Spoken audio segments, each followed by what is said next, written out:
Hello and welcome to the channel. This is the Clay Golem.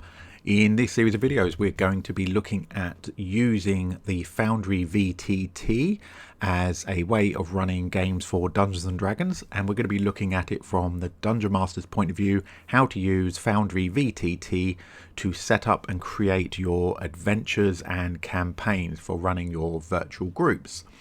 We're going to start off by a relatively small module, the Dragons of Shipwreck Isle, and bit of a caveat, my experience is very minimal with Foundry.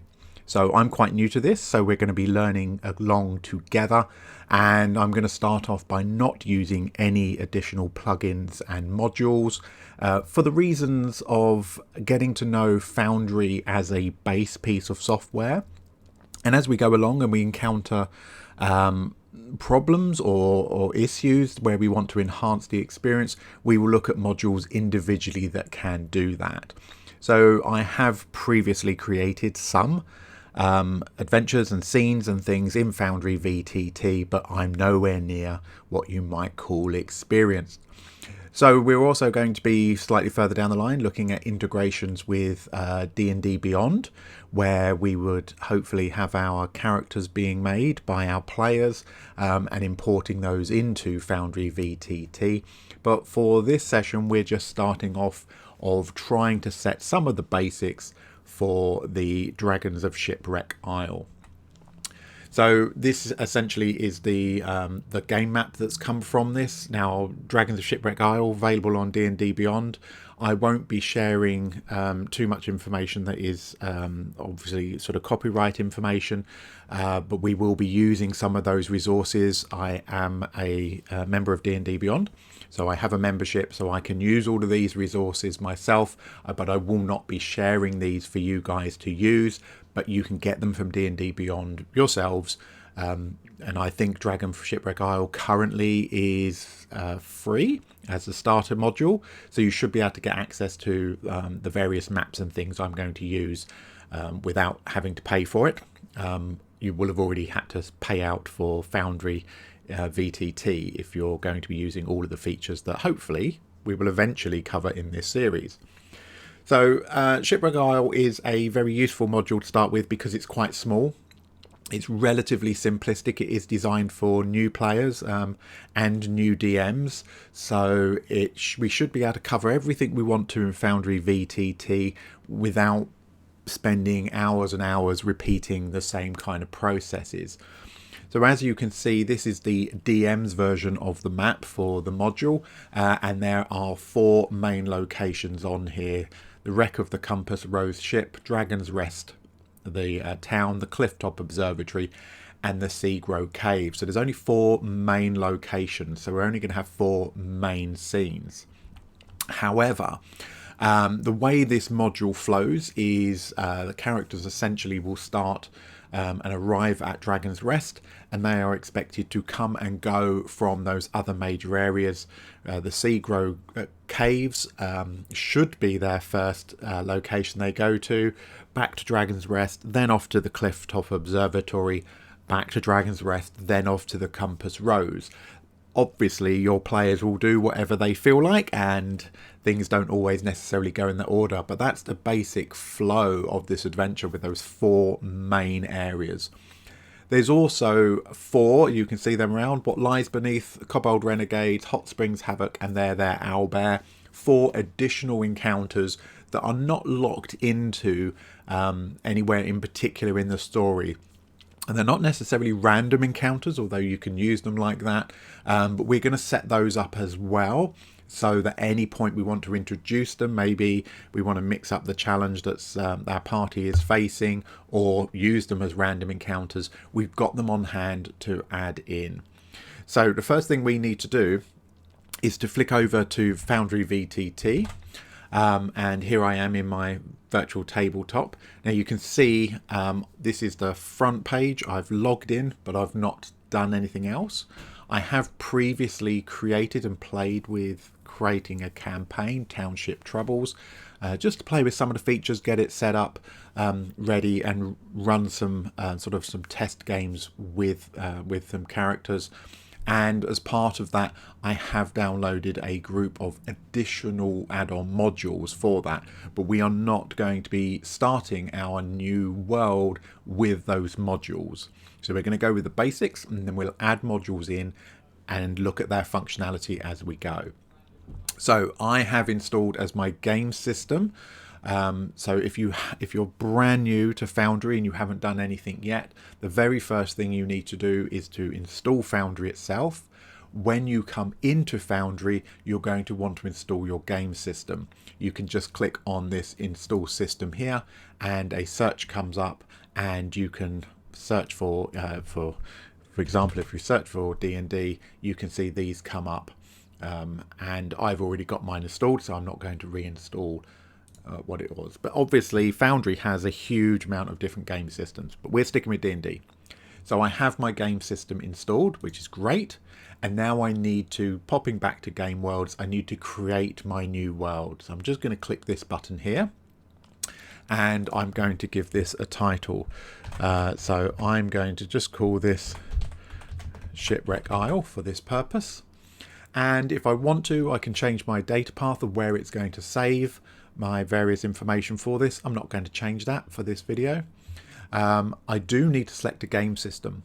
So you can't create your world until you've already decided what game system you want and have that installed. So as you can see, I've already got my D&D 5th edition installed. So I'm going to select that as my game system. I can choose a background image if I wish to. So that whenever I look at this, you can see just to the left there, Township Troubles has got a map of the Sword Coast. I can choose an image for that. You can come back and do that at any point in the future if you want to. If I've got a bunch of different pages here, I can choose whether the main page is going to be default or minimal. I always leave it as default. I'm not really sure what the difference is. I'm not sure why I would change it.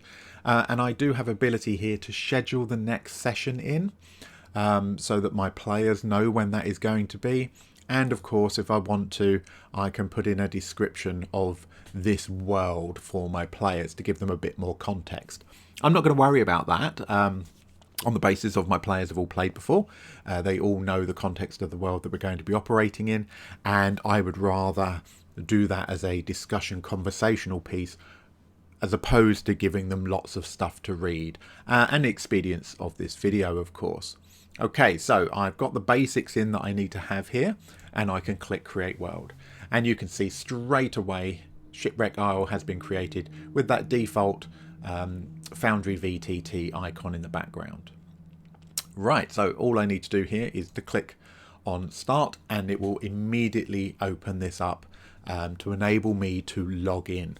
So your players will log into your session as well, but we are going to be setting this up. So we need to log in, and initially we're going to only have one default user, which is Game Master, and I can just click Join Session and it takes me in. Now you'll notice there was no password on there. Highly recommend that you do set a password for your games, just so that nobody else can access.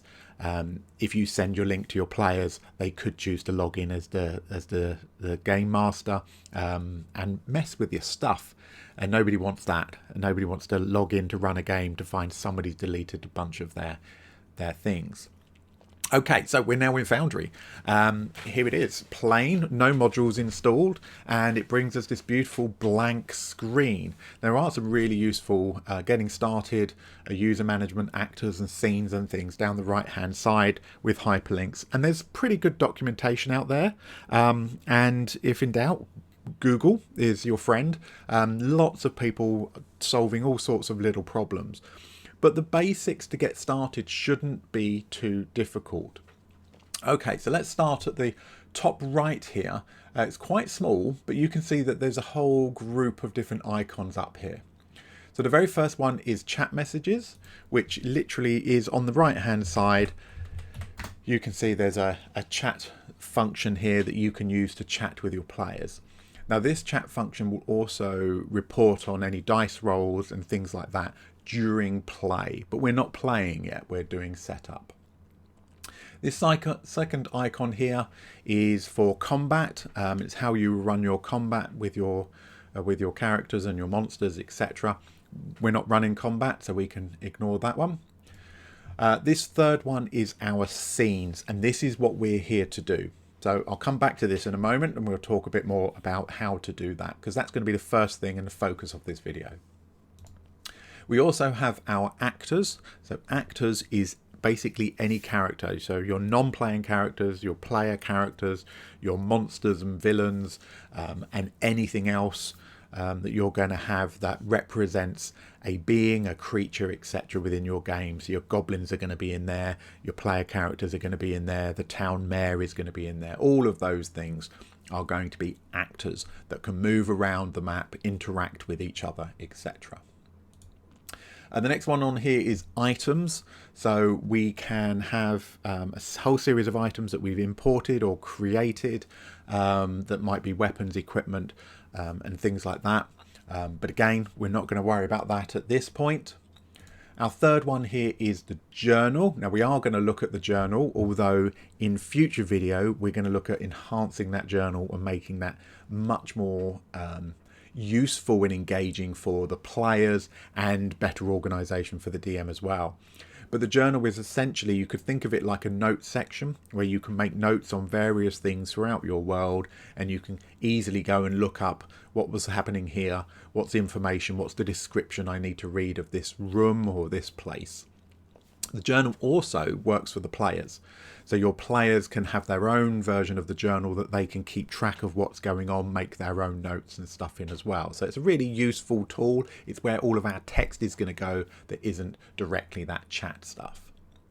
The next one on here is rollable tables. We're not going to look at rollable tables at the moment. But we can create things like treasure tables, item tables for shops, all sorts of different things that we can click a button and it will roll for us, like random encounter tables and stuff. We're not going to look at that yet. Next one on here is card stacks, where we can create cards in our game if we want to, if we find they're useful. It's not something that I have used or plan to use, so we're not going to worry about that. Next icon here is playlists, so we can have a series of music, different types of music and sounds and things that we can have listed that play in the background during our game. Again, we're not going to touch on that during this session. The next one here is compendium packs. So compendium packs enables us to access certain information that is available through places like D&D Beyond, etc. And as you can see, I've got the D&D 5th edition SRD content here, and if I just click this, it's got a series of other folder with your character backgrounds and subclasses, items and spells in here, and some of our monsters. So we can immediately, by clicking on our monsters on the left hand side, we get a list of all of the different monsters. So if you remember, these are actors. Okay, so monsters, NPCs, characters, they all come under actors. So we've already got some good access to these things. We've got some starter heroes, we've got access to rules and things like that. So we will make use of those later, but that's not what we're going to be doing in this video. The last thing we have on here is our game settings.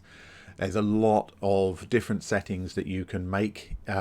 Obviously, Foundry is made for running tabletop games. So not just D&D, but all sorts of things. So there might be different changes to the rules that you want, and it affects how your game flows. It affects how much control you have as the game master, how much control your players have over various things. You can see that we can manage modules in there. We haven't installed any. If I click on this right now, you can see the modules that I have available, but none of them have been installed as part of this video. I can also configure controls, so I can change my shortcuts for my keyboard controls on here if I want to. I can go to user management, and this is where I would create new users, i.e. create my players. I would be able to set my password for the dungeon master, etc. I'd rather not do that right now if I can help it. It's going to ask me to log in again, of course, because I changed something. So back up to this this menu up here for the game settings. So we can edit our world from here, which is where we could then go back and put that image in or change the name of it if we wanted to. But probably the most important one for where we are at the moment is configure settings. Now just clicking on here, this gives us all of the settings that by default are set for this game. Now these settings are unique to each game. So as you saw when we were logging in and creating our new world, I also had township troubles. These settings are unique to this one. Then they will not follow over, they will not copy over from township troubles. So I can have different games set up in different ways depending on my audience, depending on what that game is. So there's a whole bunch of different things in here we potentially can change. At the moment, we don't need to change any of this. We can look at these at a future date. A lot of them affect the way that the game runs when we've got players involved, and not necessarily has a big impact on the way that we set up the game. As you can see here, we've got some of the rules around the D&D mechanics. So rest variant, are we using the default player's handbook rules, with a long rest being 8 hours, a short rest being an hour? Or we could change that if we wanted to have different lengths of time spent when we're resting. How does it handle diagonal moving on the map? How do we handle proficiencies, etc.? So there are some settings there, not critical to what we're doing right now, but we can come back and have a look at those another time to see what's going to be relevant and useful for you. Okay, so the very first thing we want to do is to create our first scene. So we don't need characters yet, we don't need monsters yet, we've got nowhere to put them. So top right, we're going to click on this scenes button up here. And I'm not going to create a folder because this is quite a small adventure, so I don't need huge amount of scenes. If I've got an adventure that has multiple chapters or a campaign with different regions and things, absolutely I could create a folder, name it whatever I want, I can color code them, etc., so that I can help keep those things organized. In this instance, I don't feel I need to do that. But what I do want to do is I want to create a scene. And I'm going to call this one Introduction. If I can spell. So this is my new scene straight away. Now, the first thing that happens is the background has changed color. It's given me an automatic grid and it's given me this configuration for this scene called Introduction. What you will notice is we have some basic settings, some grid settings, some lighting settings, and some ambience. So we're going to have to look at all of these. We can come back and change them later, so we're not locked into anything. So from here, I can change the name of this scene if I want to. I can also now, for permissions, I can decide whether the players can see this in their navigation.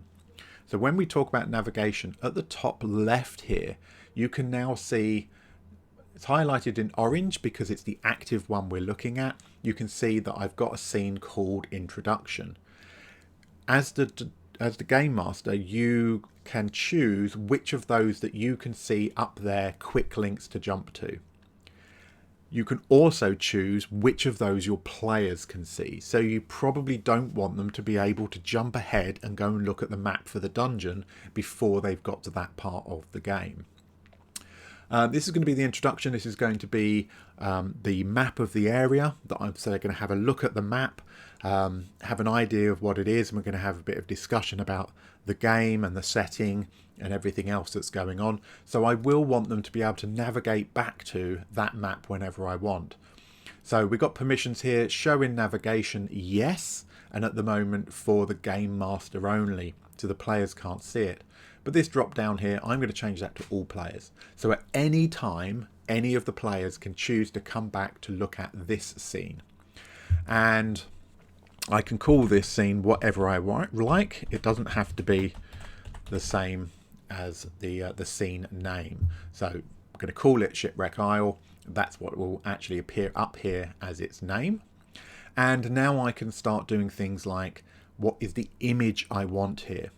So I don't have the file path handy immediately, so I'm going to browse files, and this is now allowing me to see a huge amount of different folders and things, and this can start to get confusing. Where will you find the things that you want? What I would recommend is perhaps you immediately create a new folder and call this what you want. So I'm going to call this Shipwreck Isle, so that I'm going to put all of my assets into this folder called Shipwreck Isle. So I'm going to click in there, and then as you can see, there's no default stuff in here because I've just created it as a new folder, and I can upload a file. But to keep my stuff organized within this folder, I'm going to create another one, and I'm going to call it Maps. It's just the way I like to do it to keep it organized. So I can now go into that Maps folder, and now I can click Choose File and find my maps. I've just realized I've called it Shipwreck Isle instead of Stormwreck Isle multiple times. It doesn't matter. So I can go back and change that and show you how to edit that in a moment. Now I've just created a folder here with a few different items to get these ready for this. So if I go into my maps folder, you can see I've already pulled the maps out of the official D&D Beyond module and just saved them to here. Again, because I am a paid member of D&D Beyond, I'm allowed to use these for my own purposes. I won't be sharing these with you, but you can obviously see them on screen. So the one that I want is, I want this Stormwreck Isle. Now note that I have multiple copies of these. Some of them are called DM. So I've got a DM Stormwreck Isle, and I've got a normal one. I want the players to be looking at the normal one. I do not want them seeing encounter locations and markers. One, it spoils half the fun for them if they can see where the secret doors are and things, and two, it breaks some of the immersion for them if they're looking at, oh, I'm going to go to room G5. That's not fun. That's not the way I want my games to run. Okay, so I have now selected that, and you can see selected. I've got my Stormwreck Isle map here, and I can click Select File. Okay, so that's the one it's going to be done. Now you will notice there is a background image and a foreground image. So the background image is going to be your base layer, so that would normally be your encounter maps, etc.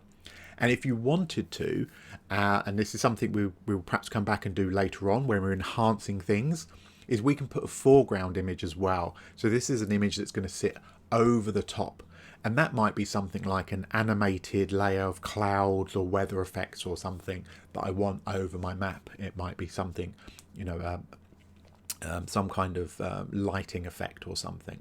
But there's lots of other ways we can do that first, so we won't look at that. Let's get the basics down. So I've got my background image selected. Background color I'm not worried about. Not worrying about elevation. I'm not worried about initial position. Those are all fine. So I can just click Save Changes right now. And there it is. Popped it off the top right. What you will notice is that over here on the right hand side in my scenes, it has added my introduction. Now remember, I called the scene introduction, but I called the navigation name for it, I called it Shipwreck Isle, which we know is wrong, and it should be Stormwreck Isle. So we've got this name of the scene on the right hand side. This is where all of my scenes are going to appear, and then I've got my navigation up here. Now if I want to make amendments to any of these, which I do, I can either right click up here and go to configure, or I can right click over here and go to configure. So let's go back to this configure screen. First of all, let's change that to Stormwreck Isle, because that's what it should be. Okay, so we can do that straight away. I can now look at grid. You'll notice the Stormwreck Isle, if I zoom this in a bit, okay, so I'm just using my mouse wheel to zoom in and out here, and if I hold down right mouse button, I can move the map. But you'll notice this map is got hexes on it. Okay, so when I'm looking at my grid style, you can see that's defaulted to square, but I can change it to be gridless. I can change it to be hexes, etc., however I want it.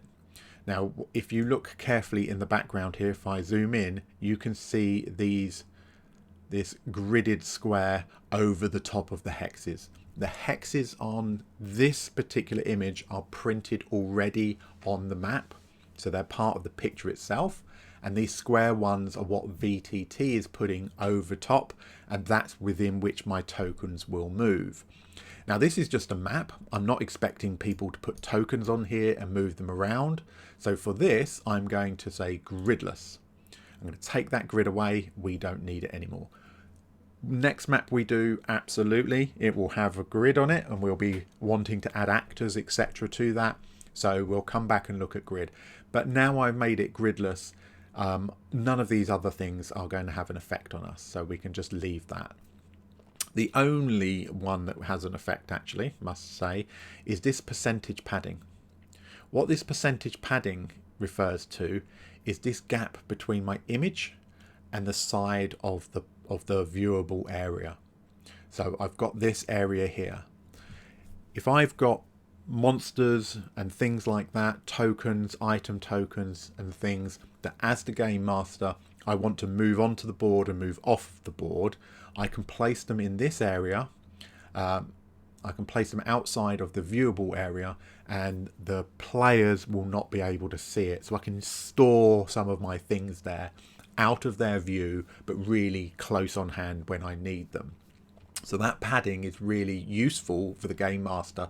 Just gives them that little bit of extra area to hide things if they want to. If in doubt, just leave it as default. Because you can zoom in and out, it's not going to affect the way that you run the game or play the game, but later on you might find that it's useful. Alright, so let's have a look at lighting tab. Now lighting can get very complicated, and there's a whole ton of different add-on modules that you can use that will help you do that.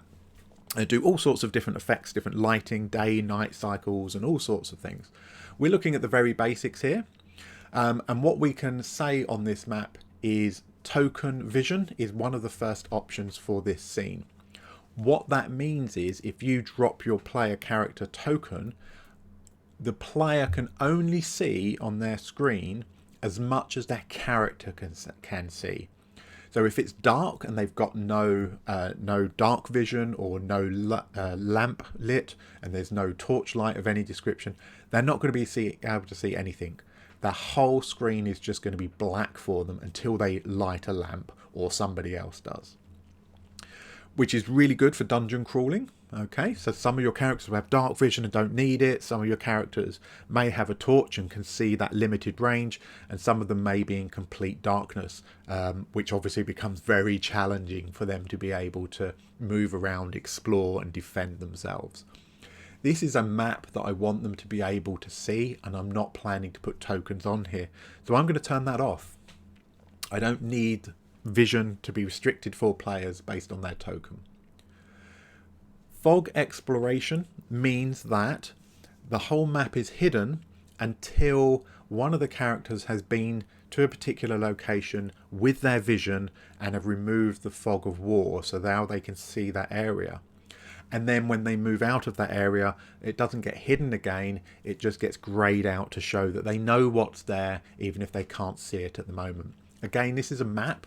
I want all the players to be able to see this to start with. I do not want the fog of war on. You can see that I can use different fog of war images, so I might overlay an image that gets removed as the characters move around, which is lovely, and I can change the various colours of that fog of war.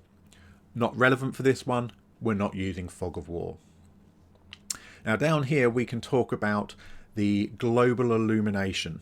So if there is no light and you've got token vision on, they're not going to be able to see anything. Because this is a map and I want them to be able to see everything, we're not using token vision, and I'm going to click global illumination. It just says basically there's light everywhere. You can see everything. And there are some options here. For certain maps I might want to affect the darkness level.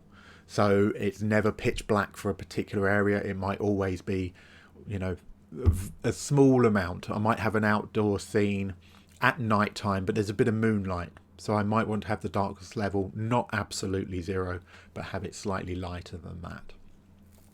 Okay, so we've removed the grid because we don't need it.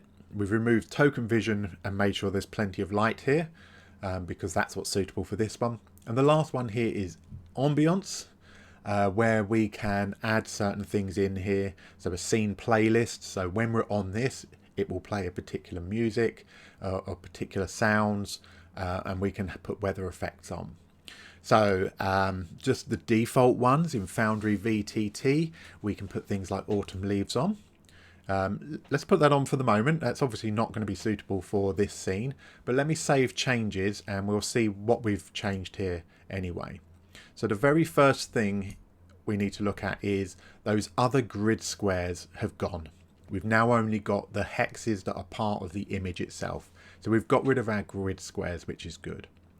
We know we've got global illumination, so everybody can see everything, which is great. But also you can see we've got these little autumn leaves blowing around that just add a little layer, a little bit of interactivity, something to kind of look at that changes it. Is that suitable for this map? No, I don't think so. So I'm going to go back to configure and ambience, and it might be that I want to put rain on instead. So there's a little bit of motion, just something that catches the eye, helps set the scene, and that's much more suitable for this map. Of course, I don't need to put anything on here. I don't need to have any animations at all. So that's it. That's our very first scene created. So when our players first join the game, this is going to be their default scene, and they can see this map, and we can start the adventure from here straight away. It's got a little bit of motion on there, and because of the way we set the navigation up, they can always come back to look at this map. But what you note is this is not the DM map. It hasn't got locations on it. It's just the area itself. And for this adventure, I'm happy for them to, by default, be able to see the island, you know, and where everything is. Now, as they go through their adventures, what I might want to do is to add on some of those locations. So I could add them on now, and then later on I can reveal those. So if I just very quickly, if you just give me a moment, want to grab the other version of this map to show you, which is over here. You can see that this has got those other locations. So the wreck of the Compass Rose, Dragon's Rest, the Clifftop Observatory, and the Seagrow Caves. They are already marked on this map. We do not want the players to know about them until they get there. So there's one way, there's a couple of different ways that we can do that. You'll note on the left hand side we've got a whole bunch of icons right at the left hand side here that enable us to do some different things. We've got rulers to be able to measure distances and things like that. Don't need that on there, thank you very much. We've got some tile controls to add tiles on there if we want to. We've got some drawing tools if we want to draw stuff. We've got walls, so we can make walls. We can put walls up in our dungeons that stop people being able to walk through the walls, or create doors, etc. None of that is relevant for this map, so we're not going to do it. We have some lighting controls here which enable us to deliberately put in sources of light, which might be torches or magical spells and things like that, so we can add light sources to our maps to help that. We're not using character vision for this map, so we don't need to put light sources on.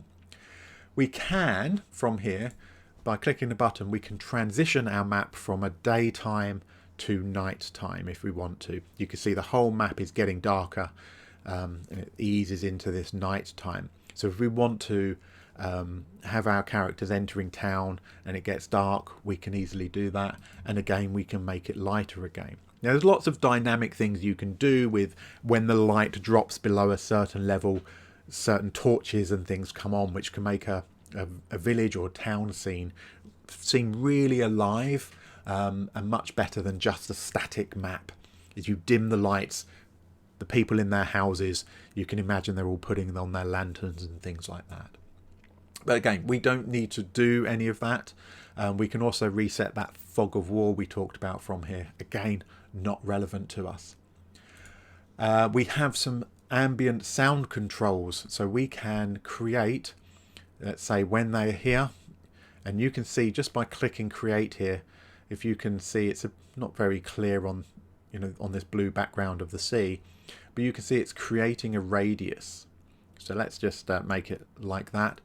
And we are creating a sound, and we can choose our sound that we want, where it's located, etc., and how loud it is, so that when any of the characters move within that area, it starts to play that music. So if you've got a tavern scene, you might have the sound of people talking, and as characters move around, they can hear this gossiping in the background. It might be as they move through a town, the sounds change from farmyard animals to smithies in shops hammering away, etc. So you can create all these dynamic sounds that automatically will change as the players move into that area.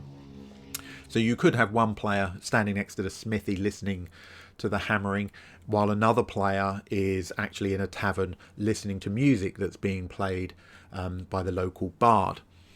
You don't have to control that centrally. It's related to the map and where the character is on the map. So that's a really powerful thing about Foundry VTT. We will look at that later and add some of those things on. Not relevant for this map. This is a static map, so we just get rid of that. The last thing on here though is journal notes. So journal notes, I mentioned earlier, these are lots of written text and things. They might be notes for the game master so they can remember what's actually happening in area. It might be the players are making notes, but what we can use them for here is we can actually put some on here. Got to create one by clicking that second one down, and we can actually put things like a note on here, and this is a map note, and we're going to call this Dragon's Rest. Okay, now you'll notice I can, if I want to, create a corresponding journal entry rather than it just being a map note. So let's click that. Now first of all, in the background you can see it has created us a little image, a little icon within our map here that shows up and says this is where Dragon's Rest is. And because we asked it to create a journal entry, it's got one here. Now we can't write directly into here, but at the bottom left of this we can do add page, and we can call this well, let's just call it Dragon's Rest. Okay, and this is going to be, I missed a space there, and we can put an image in here, we can put text in here, video or anything like that. Now we're going to leave that as text, and we can create that page, and now we can write whatever we need to here. Okay, so very briefly, this is the starter town, is all I'm putting in here, and you can see that that text comes up as part of this. You can add as many pages on here as you like. So you might have a description of the town, a description of how it smells and it feels. You can then add an image, perhaps a map of the town that you might want to do, and have that all in the journal if you wish to. Now we're not going to put that in the journal, for that map of the town, because we're going to have that as a completely separate scene. But you could have both. You absolutely could have a copy. In fact, let's show you how to do that in case you want to do that. So let's go add page. We'll just call it map, and we're going to go image, and we're going to go create. Now straight away it's asking us for the image of that. I'm already in my Shipwreck Isle maps folder. I'm going to choose the file, and I should be able to find Dragon's Rest there. Click that, select file, and save entry. There we go. Why does it not want me to save it? Is it because I'm not giving it a name? There we go. So here we go. I've got another page here that shows the outline of Dragon's Rest. So again, this is the player version of this. We don't want them seeing all of the location information. So we've now got a journal that's got a bit of an introduction that talks about it, and then it's got a page with the map on it, and then we can go on, add more pages of whatever information we wanted. Let's close that for the moment, because what we're focusing on right now is the fact that we have this icon on here illustrating where Dragon's Rest is. Now if I double left click on that, it takes me directly, I've still got, sorry, apologies, it's trying to create another map note. It takes me directly to that journal, and I can decide whether the players are allowed to double click on this to come straight to the journal and read about this town. And you might want to do that for key places that they would already know about, the town they've come from. It might be about Neverwinter or wherever it might be. So double clicking on that enables that to open up. So again, Dragon's Rest, double click, straight away that comes up. Just hovering over tells me it's Dragon's Rest. Now if I right click on this, double right click, it brings up the ability for me to make some changes. So do I want to change the journal entry that it's attached to? We've only got the one. Do I want it to take them directly to a particular page? Yes, I want to take them directly to the map page. I can change the name of this, the label when they hover over it. It says Dragon's Rest. I can change that name.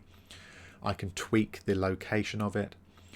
Now this button here, globally visible, as you can see, that says allows the map to be seen anywhere, the map note to be seen anywhere on the map by a player with permission to view it. So if I want my players to be able to see this map note at any time and be able to click on it, I can just tick that box. I've now got entry icon here, which is at the moment is a book icon, but I can choose something else. Now this is a town or a village, so I don't really want it to be a book. I'm going to scroll down and I'm going to select village instead. I could add a custom icon if I wanted to. I don't need to, I don't wish to in this, and I can change things like some of the fonts and stuff, but I'm happy with what that is. Now if I click update map note, you can see this has changed to a little village icon here. It's just called map because when they double click on it, it takes me directly to that map page. So what you need to bear in mind when it links through to the journal, that this is now saying what that name of that journal page is. Okay, so that's not really what I want it to say for my thing. I'm just going to go back and change that to Dragon's Rest. When they hover over it, it's not done it. Of course it's not. I want it to go to the Dragon's Rest page or none. I'm not sure why that's not updated. Not to panic, we'll sort that out another time. Yep, slightly strange. Not had that do that before. But as I said, I'm new to this. I haven't got a huge amount of experience. I'm sure that will sort itself out, or we'll stumble upon it at some point. So not only have we created a map pin that they can click on, but if I go to my top here, top right, and click on journals, you can see that we've got this journal entry here that has been created for us, and we can go in and edit that journal. So we've created a map pin that has automatically created that journal. We can create journals without map pins, and we can create map pins without journals. But if we want them linked, as we've just done, nice and easy. So I want to create a couple of other map pins on here. So I'm going to create this one up here, and this is the wreck of the compass rose. Okay, I'm not going to create a journal entry with this one. Okay, I'm just going to create the map note. No journal entry. We're just going to have a text label. This is not going to be globally visible. The players are not going to know about this location until they've been there. When they've been there, I can, if I want to, just edit this and say, yes, it's now globally visible. So they always can see it after they've discovered it the first time. I don't want a book icon for this. I want to find something else. What do we think? An anchor for a shipwreck, probably quite useful. And I can just update the note. Okay, so there we go. The wreck of the compass rose, and the players should not be able to see that at this time. What we will do later on is we will log in as a player and check all these things, make sure the players can't see stuff that is supposed to be hidden from them, and just do a bit of a dry run and show you how to get your players to connect and all of those things before we progress too far. Okay, so we've got that map pin now. The next one we want to do, another one down here, very similar, and this is the, if I can type, the Clifftop Observatory. Again, I don't want a journal entry. I'm going to put that straight in there. I want to change the icon. I'm not sure what's going to be useful for this. It's a Clifftop Observatory. Maybe a temple will be good for this one. Okay, we can just leave that. We can come back and change it anytime. And the last one we want to add on for here is just over here. We've got the Sea Grow Caves. Okay, and again, create that journal entry. What I did realize, we need to change this. I'm going to change this to a, I think to a cave icon, but I need to turn off that globally visible. Now, for those paying attention, you may have already realized that I didn't turn that off for the observatory. So there we go. We've created our very first, well, we've created our game world to start with, and we've created our very first scene. We've put a map on there. We've put a couple of really basic dynamic effects immediately with that little bit of rain. We've talked a little bit about the grid that we don't need in this. We've talked a little bit about the lighting that we don't need for this map. We've talked a little bit about the journal that we're not using extensively. We certainly will come back and look at that. And we've added some locations onto a map that when you hover over them, they actually tell you what they are. That's going to annoy me until that sorts that self out. I will work out how to fix that shortly.